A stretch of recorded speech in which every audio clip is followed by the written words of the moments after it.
exercise here.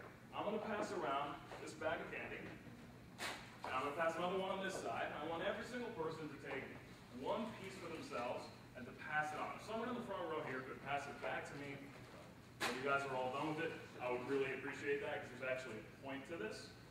But my name is Alessio Manti. I'm here to talk to you about the internet. And I think that this candy is going to be a really interesting way for us to loop back in a real-world example that we can sort of play with and do some face-to-face stuff. Now, why do I want to talk to you about the internet?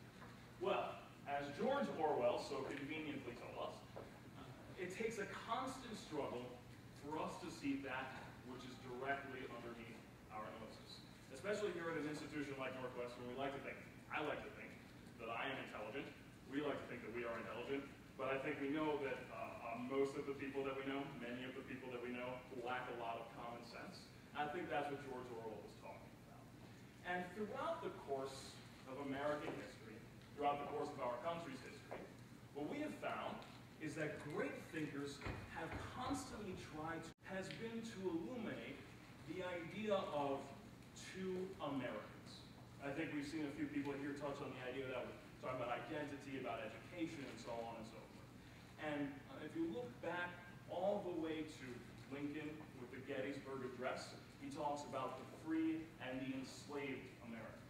Dickens, in his Tale of Two Cities, talks about the rich and the poor America. And how even today you have Rick Santorum talking about the religious and the secular America. And I'm sorry to have made a comparison between Rick Santorum and Abraham Lincoln. But all joking aside, all of these people are trying to show a fundamental tension between two elements of our culture that also somehow coexist at the same time. So, why am I passing out that candy? Why am I talking to you? What points am I trying to make? The point that I'm trying to make to you guys is that I believe that we are facing our own tale of two cities, our own two Americas that exist completely in and of each other, but also completely separate and directly under our noses.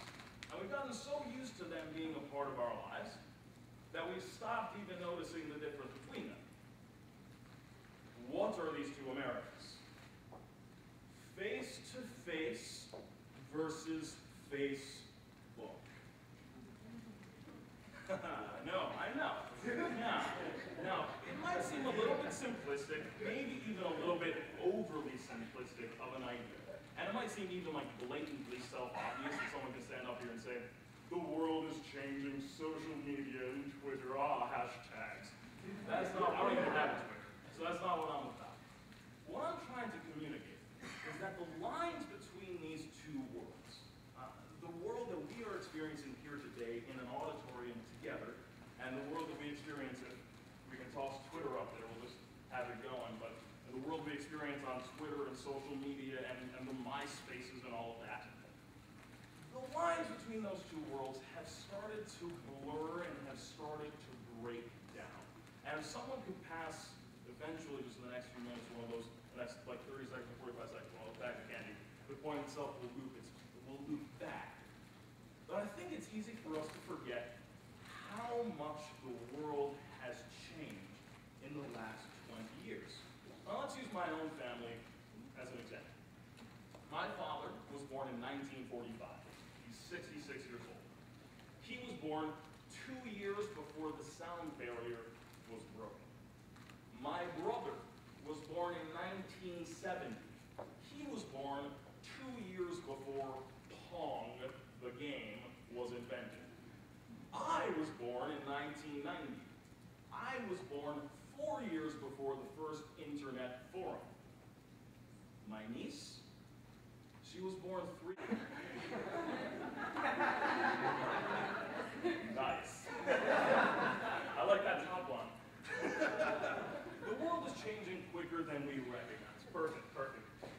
Now, so we see my father, he played with soccer ball. My brother played with Pong. I don't know what I played, but I played with like Carmen San Diego. And, yeah, right.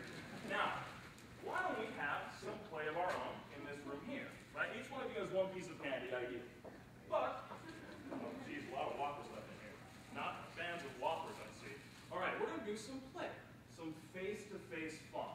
All right, does anyone know how to play catch? Anybody? All right, here we go. All right. Sorry if I hit you. You gotta be ready for something here, right? There you go, buddies. Ah!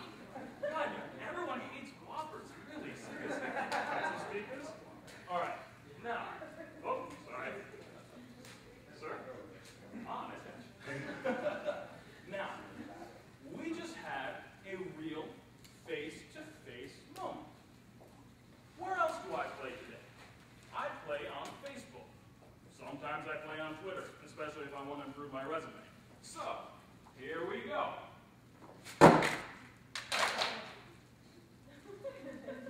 Nothing.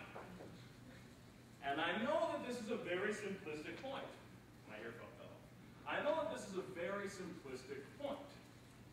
But here we have about 20 to 25 smiles. And here we have 10 pieces of candy scattered on the floor. And the point that I'm trying to make is that our generation, as much as we like to think that we're on the cutting edge, that we are the next most futuristic people to have ever existed, we are going to be, in 30, 40, or 50 years, the guardians of the old city. We are going to be the last people on Earth that remember life before the internet. When my niece is my age, she will have no memories of her life without that iPhone. That's a very scary moment because none of us know where these technologies are going. I'd only be BSing you if I tried to say that I did.